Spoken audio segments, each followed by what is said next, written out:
A partir de la lectura del libro de Smith a Keynes, 7 lecciones de historia económica, del autor Axel Kicillof, analizaremos la lección número 5 denominada El marginalismo de Marshall. Alfred Marshall fue un economista británico de gran importancia para el desarrollo de la denominada economía ortodoxa. Su obra célebre, Principios de Economía, escrita en 1890, se caracteriza por retomar a los autores de la economía clásica para criticar a la corriente marginalista. Elaborará nuevas teorías sobre temas incompletos o que su comprensión había sido errónea por los otros autores. De esta forma retomará la economía clásica enfatizando la teoría del valor de David Ricardo y distanciándose de la teoría de la utilidad marginal. El fundamento estará en el valor ricardiano, la cual considera el costo de producción dependiente de la cantidad y calidad de trabajo en función con la cantidad de capital necesario.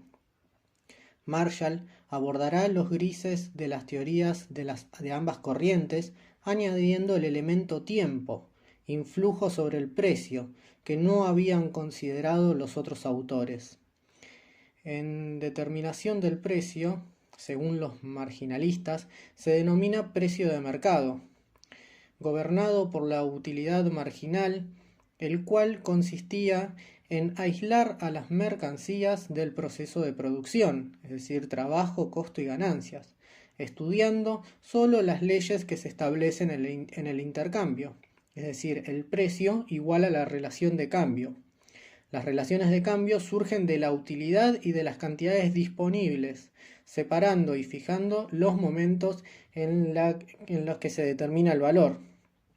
Para los marginalistas, el precio depende de la demanda según el supuesto de las cantidades dadas, es decir, todo lo que se produce se destina para el comercio, logrando un equilibrio entre la oferta fija y la demanda variable. Aquí Marshall realizará una crítica, pero primero les reconoce el descubrimiento a los marginalistas de la curva de demanda con pendiente negativa, que deriva del principio de la utilidad decreciente, lo que determina el precio de mercado. La crítica de Marshall se centrará en que el análisis marginalista solo es aplicable a una sola instancia del complejo del fenómeno del precio, y lo estudia más allá del supuesto de las cantidades fijas, obteniendo el concepto del precio normal y de equilibrio normal.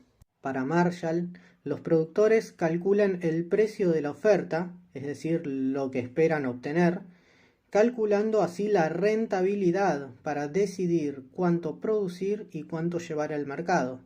Así, de esta manera, estiman sus beneficios influyendo en la decisión de cuánto producir. De esta manera, los productores proveen al mercado comparando el precio corriente con el de los costos de producción, logrando el equilibrio normal. Cuando el precio del mercado permite agotar la oferta, cubriendo los costos, incluyendo la ganancia. De esta forma, elabora la metáfora del péndulo, asociada a la rentabilidad de los costos, donde el precio natural es el centro gravitacional y los precios de mercado son las desviaciones de los precios normales. Y este se corrige automáticamente por la acción de los productores, que por encima de los costos aumentan su producción, y por debajo de estos les representarán pérdidas. Cuando el precio de la oferta iguale al precio de la demanda, estaremos frente al precio de equilibrio normal. También Marshall criticará la utilidad marginal decreciente, enunciando que solo sirve para fundamentar la curva de demanda y que los aumentos del precio repercuten en las cantidades demandadas. De esta forma, la utilidad marginal no puede ser tomada como una ley de valor, insistiendo en que el costo de producción es el punto al que tiende el precio de mercado, compuesto por los costos primarios, es decir, los insumos y la mano de obra, y los costos suplementarios, que es la amortización de las instalaciones y la maquinaria. Surgen así dos formas de medir los costos determinados por el elemento tiempo, tanto el corto como el largo plazo. También dirá que detrás de todo precio hay dos tipos de sacrificios: el sacrificio trabajo, físico o psicológico del trabajador, y el sacrificio espera, en el que está involucrado el productor, que no destina su riqueza al consumo, sino que la invierte esperando una tasa de interés.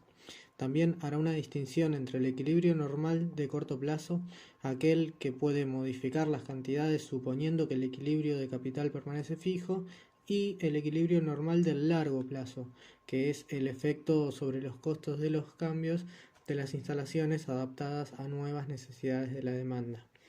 También describe tres situaciones posibles: los rendimientos constantes, como el aumento de la demanda es aumento de producción y el precio no cambia; los rendimientos decrecientes, aumento de la demanda es aumento de producción, el precio normal tiende a elevarse ya que se elevan los costos; y los rendimientos crecientes, que son los costos unitarios, se reducen y pueden no encontrar equilibrio.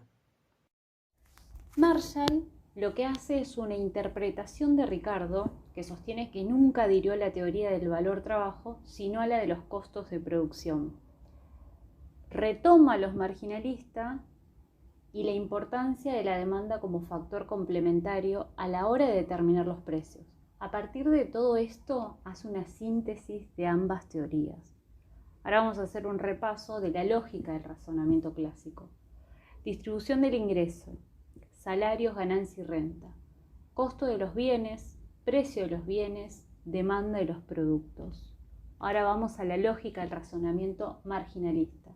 Utilidad de los bienes, precio de los bienes, costo de los bienes, retribución de cada parte, salario, ganancias y renta.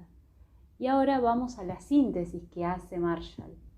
Salario, tasa de interés, costo de producción. Por un lado tenemos la utilidad de los bienes y todo eso converge en el precio del producto.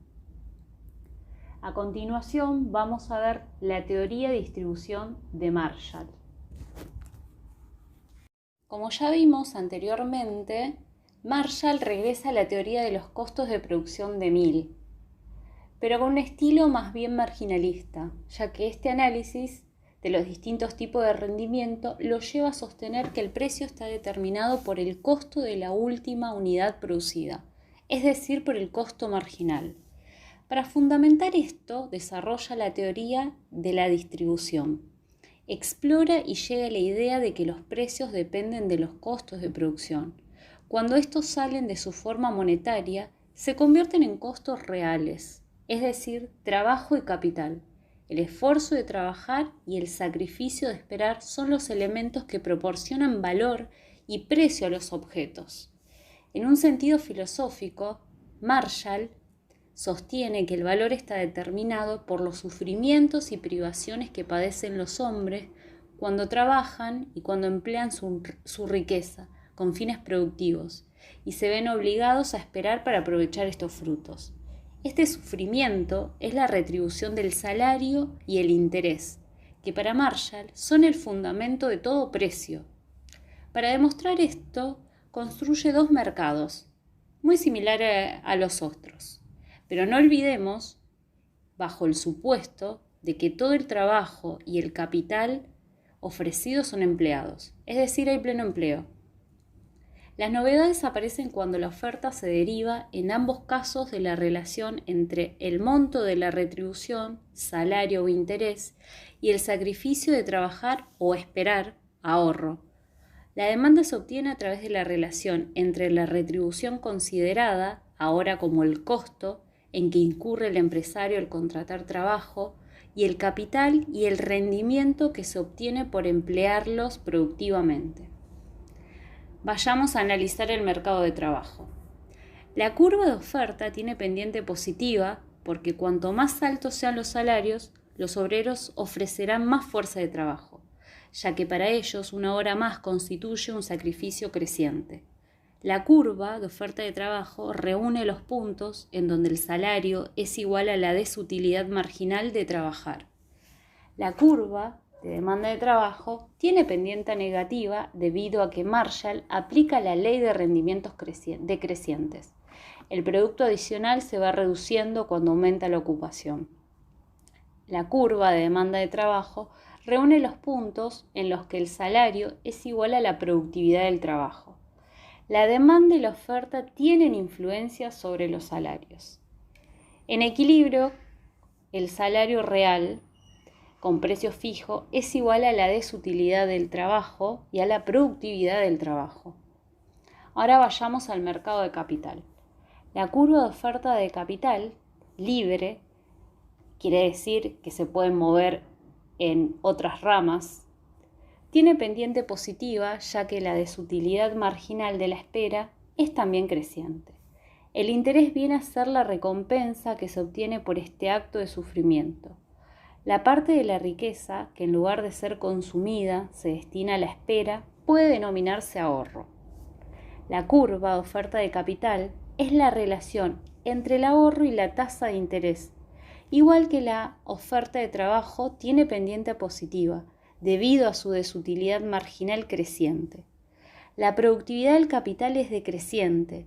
Una baja en la tasa de interés puede provocar un incremento de la inversión. La curva de demanda de capital tiene pendiente negativa.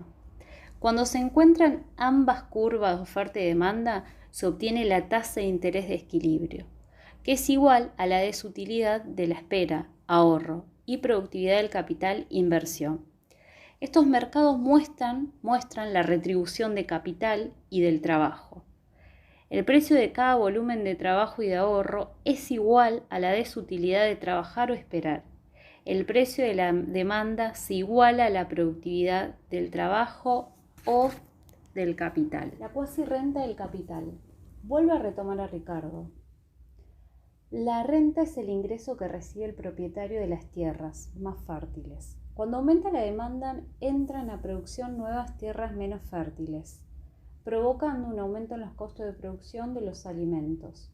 Quienes producen en estas tierras, donde se obtiene un mayor rendimiento, se observa que los precios de venta aumentan. Hay un único precio para toda la producción, mientras que los costos permanecen en su nivel anterior, generando así una ganancia extraordinaria apropiada por el terrateniente mediante el alquiler de la tierra. En base a la renta de la tierra, hace una distinción entre las ganancias del capitalista en el corto y en el largo plazo.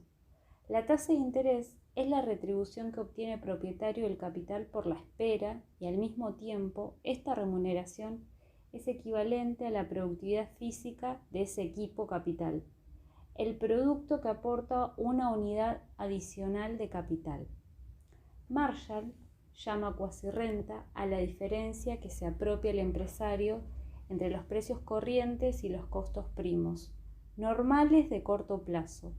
En este periodo, el equipo de capital disponible, como ocurre con la tierra, viene ya dado. El dinero y la ley de Say. En la teoría monetaria en Marshall se observa una influencia directa de la tradición ricardiana. En ambos autores, el tratamiento conceptual del dinero no solo es escaso, sino que además es invariable. Esto se observa en su libro Los principios de economía, en donde Marshall menciona los siguientes supuestos. Primero, que el dinero es una mercancía cualquiera. Segundo, que carece de particularidades, ya que al ser una mercancía, su valor viene dado por la ley general. Es decir, que el dinero es para Marshall solo una mercancía, que funciona como medida invariable del valor, por el supuesto de que su precio, su costo y su utilidad marginal permanecen constantes.